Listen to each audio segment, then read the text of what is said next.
Israël évite de manière systématique de reconnaître la dimension religieuse et religio-politique du conflit, alors que c'est la racine la plus profonde du conflit. On ne veut pas s'y mesurer. Alors on dit, bon, c'est de l'enseignement, alors qu'on voit bien que les livres scolaires, tant des écoles laïques que des écoles religieuses en Israël, appellent à la paix et forment à la paix et à l'enseignement de la paix, comme a été l'enseignement de tous les prophètes depuis la nuit des temps. Bonjour et shalom, Richard Darmon au micro du studio Kalita pour notre magazine d'analyse géopolitique Israël dans sa région, Israël au cœur du Moyen-Orient, avec pour phénomène et comme sujet, si vous voulez, le phénomène de l'éducation à la haine contre Israël et contre les Juifs par l'autorité palestinienne, avec comme invité aujourd'hui le docteur Ephraim Herrera. Bonjour et shalom, Ephraim.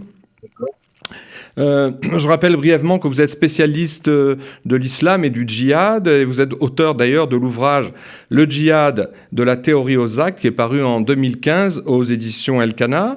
Et pour rentrer tout de suite dans le vif du sujet, en quoi l'autorité palestinienne viole de manière systématique les fameux accords d'Oslo qui avaient été signés en 1993 et qui, à l'époque, pour une partie des Israéliens, semblaient devoir amener la paix et la fin du conflit israélo-palestinien. Effectivement, dans les accords d'Oslo, il est écrit explicitement que les deux parties doivent prendre des mesures pour éduquer à la paix leurs enfants et éviter tout contenu qui appellerait à la haine ou au renouveau de la lutte ou de la guerre entre les deux parties.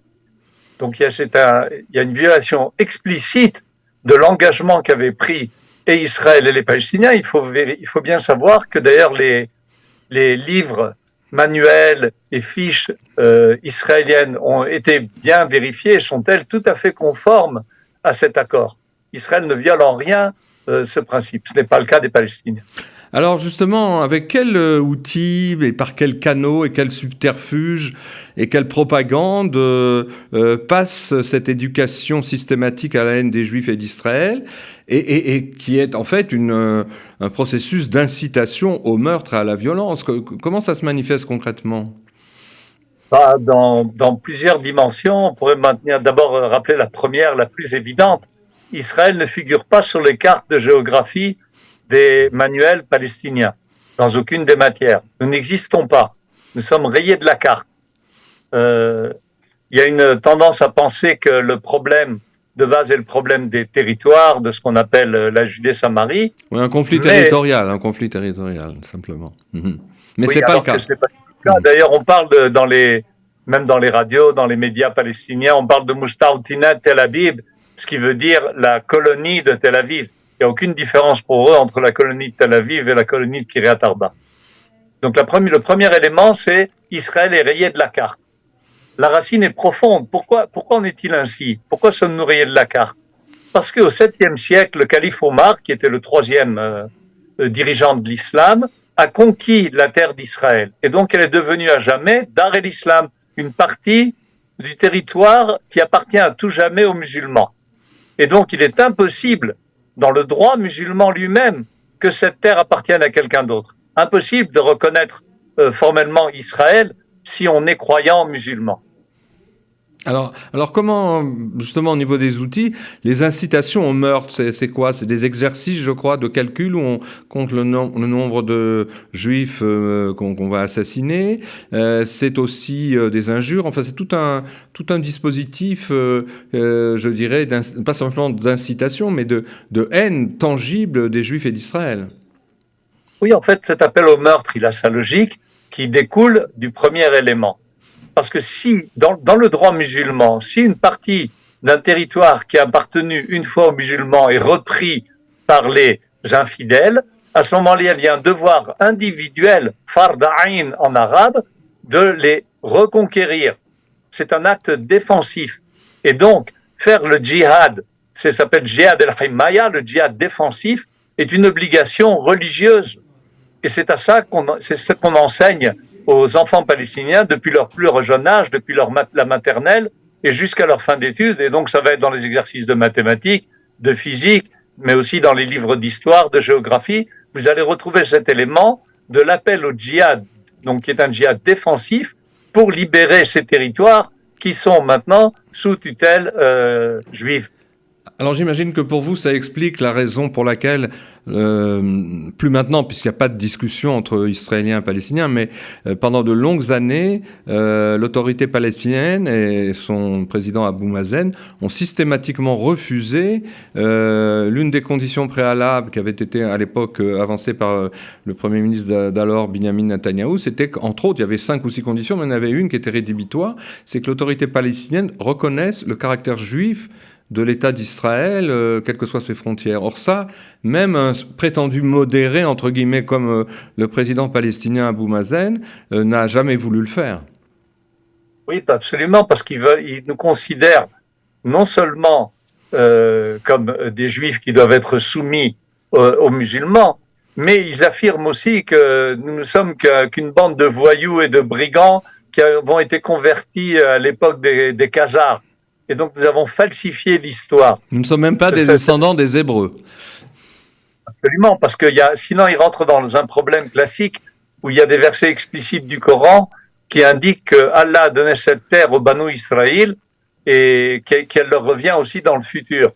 Donc, vivant face à ce problème, leur solution a été de dire, non seulement nous ne sommes pas des Banu Israël, nous sommes les Juifs qui étaient opposés à Mohammed depuis le début, mais en plus, nous sommes des faux juifs. Des falsificateurs. Donc, vraiment, c'est le bas du bas. Alors, on va regarder justement un petit extrait qui est de l'organisation Memri, du Media Watch Memri, qui s'occupe de surveiller constamment les contenus à la fois visuels et les textes des médias arabes. Un petit extrait très court qui se passe de commentaires.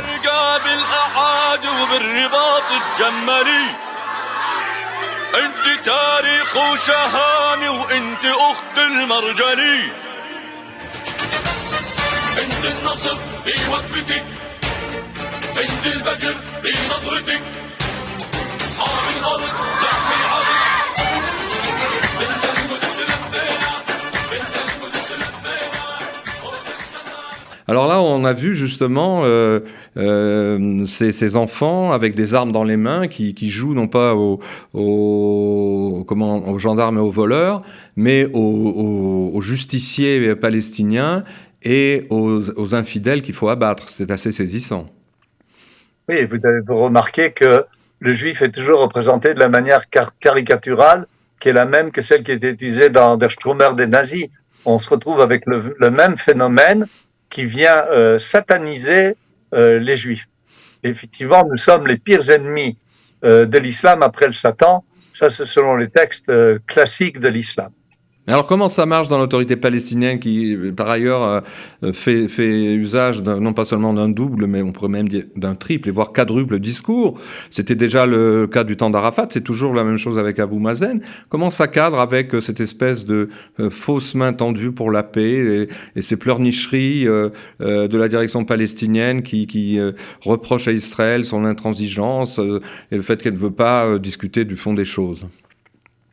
C'est toujours la même politique qui avait été adoptée par Arafat, qui l'avait dit explicitement tout de suite après les accords d'Oslo, en disant que l'accord qu'il avait fait avec les Israéliens n'est autre que l'accord de Hudaybiyah qu'avait fait le prophète Mohammed avec les habitants de la Mecque, avec les dirigeants de la Mecque. C'était à la fameuse mosquée de Johannesburg, je crois, c'est cela Exactement. Et là-bas, il avait expliqué qu'en fait, en situation de faiblesse, Mohammed avait fait des accords qui lui permettaient de restructurer son armée et ensuite délier cet accord de manière unilatérale et attaquer la Mecque qu'il a conquise à la tête de 10 000 hommes. Alors qu'il avait signé un accord de non-belligérance pour 10 ans, en moins de 2 ans après, il a conquis la Mecque sans combat. Intéressant. En tout cas, une récente enquête de l'association, elle aussi une ONG Impact, qui est une ONG israélienne spécialisée dans ce phénomène et dans le contrôle surtout du contenu des livres scolaires, a montré que malgré les demandes réitérées de l'Union européenne il y a quelques mois, et en fait l'an dernier, les contenus des manuels scolaires palestiniens, qui étaient déjà pas très enviables au niveau justement de leur racisme anti-juif, anti-israélien et de leur incitation à la haine, en fait, ont été pires encore pour les manuels de l'année 2021-2022.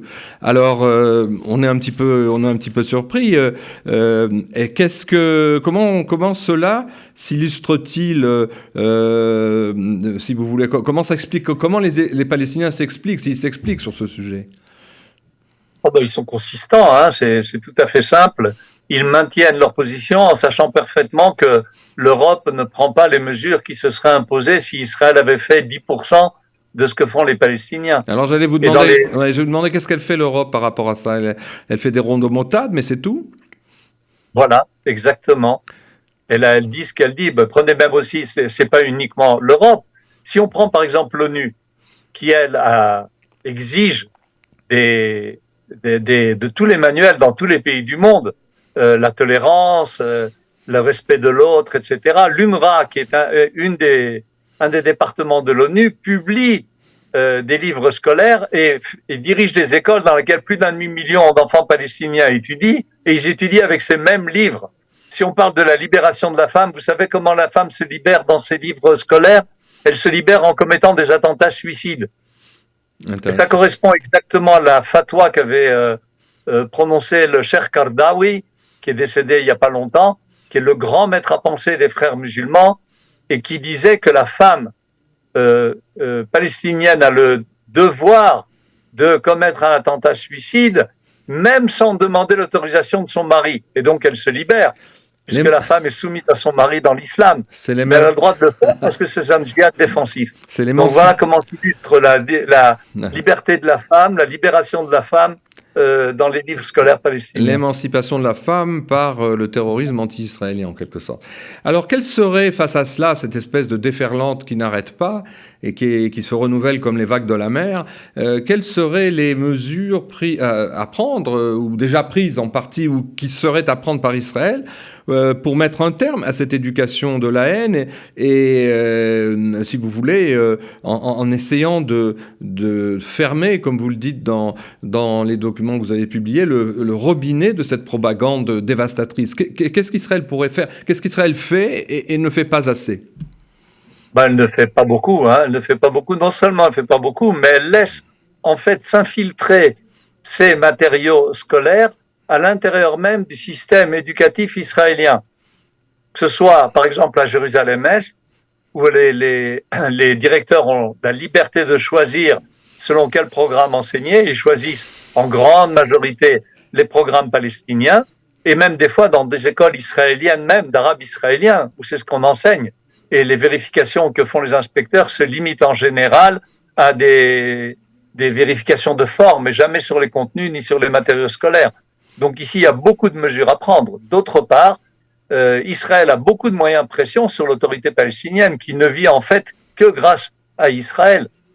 Et donc ici, il y a beaucoup de moyens de pression, et aussi en appelant la communauté internationale à cesser son soutien aux Palestiniens au niveau financier, tant qu'ils continuent à enseigner à leurs enfants cet enseignement de la haine, du meurtre et de la non-reconnaissance d'Israël, de sa volonté d'annihiler Israël, de le détruire. Donc il y a ici beaucoup à faire, on a beaucoup de moyens pour le faire. La question est une question de volonté. Alors justement, il y a quelque chose qui cloche, non pas dans ce que vous dites, mais dans cette situation. Comment se fait-il qu'une telle chose continue et qu'Israël ne prend pas des mesures? Qu'est-ce qui empêche à la fois le ministère de l'Éducation ou alors l'administration des territoires administrés par Israël? Qu'est-ce qui empêche Israël d'agir dans ce domaine? C'est quoi? Est-ce qu'on considère que ce qu'ils disent, c'est pas très grave et que, ma foi, il y a la différence entre ce qu'on dit et ce qu'on fait, alors qu'au contraire, plus ils parlent et plus ils font, ou alors c'est je dirais, une négligence coupable ou quelque chose de plus grave, la peur de se faire réprimander par l'ONU et les nations, enfin, c'est peut-être toutes les choses à la fois. crois qu'il y a aussi un autre élément, c'est que Israël évite de manière systématique de reconnaître la dimension religieuse et religio-politique du conflit, alors que c'est la racine la plus profonde du conflit. On ne veut pas s'y mesurer.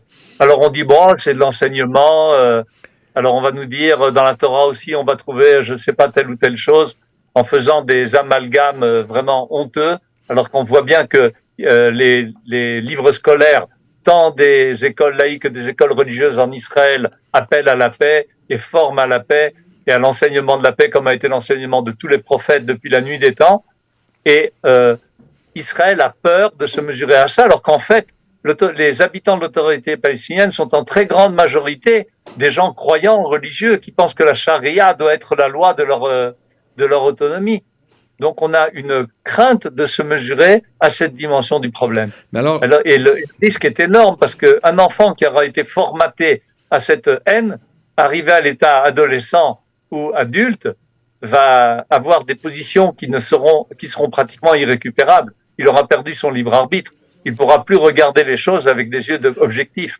ce que vous dites, c'est un phénomène qui dure depuis des décennies, depuis, on peut dire, la guerre de juin 67, le rattachement des territoires à Israël, et donc ça dure depuis des décennies, et cette inactivité d'Israël, encore jusqu'aux accords d'Oslo, on aurait pu la comprendre, mais depuis les accords d'Oslo, ces violations flagrantes, est-ce que ça ne ressort pas d'un mal, je dirais, plus profond au niveau israélien? Non seulement ce que vous avez signalé, le fait qu'on néglige l'aspect religieux du conflit alors qu'il est la pierre angulaire de ce conflit, mais aussi au plan socio-psychologique israélien, un phénomène de dissonance cognitive, c'est un mot savant qui signifie tout simplement qu'une bonne partie du leadership israélien, de ceux qui prennent les décisions à tous les échelons, préfèrent voir le monde tel qu'ils le souhaiteraient et pas tel qu'il est. Donc ce déni de réalité est quand même, au plan même pathologique, j'allais dire, des comportements socio-psychologiques des leaders israéliens, est quand même très inquiétant. Vous avez parfaitement raison, mais il y a la base, vous avez bien fait de signaler 1967, parce qu'en 1967, Israël a retrouvé les territoires qui sont les territoires historiques profonds d'Israël. Finalement, sur la côte, on n'a pas été très longtemps, on n'a pas dominé très longtemps cette côte sur laquelle aujourd'hui la majorité de la population israélienne vit. Donc, retourner à cette histoire qui est l'histoire de ce peuple avec ces territoires sème la panique dans certains courants de la politique israélienne. Et donc, on préfère analyser le problème dit palestinien dans sa dimension territoriale, uniquement limitée à la Judée-Samarie et à la bande de Gaza, sans vouloir considérer que pour les Palestiniens eux-mêmes, il n'y a aucune différence, et en espérant, en disant, on va se séparer physiquement, et une fois qu'ils seront chez eux, ils feront ce qu'ils voudront, et nous, on sera chez nous, et puis si jamais ils nous attaquent, on les réattaquera. C'était en général le thème classique qui a été émis toujours, mais le fait de rentrer sa tête sous le sol n'empêchera pas les sabres de couper les coups des autruches. Absolument. Et alors, on va voir un second extrait, toujours du même riz, d'une sorte de... ça se passe sur une sorte de scène, mais ça a lieu pendant un camp d'été à Gaza, les camps d'été du Hamas et du Djihad étant des écoles de formation parallèles à celles classiques de l'autorité palestinienne en Judée-Samarie, avec donc des jeunes qui s'exercent, qui font des ballets armés.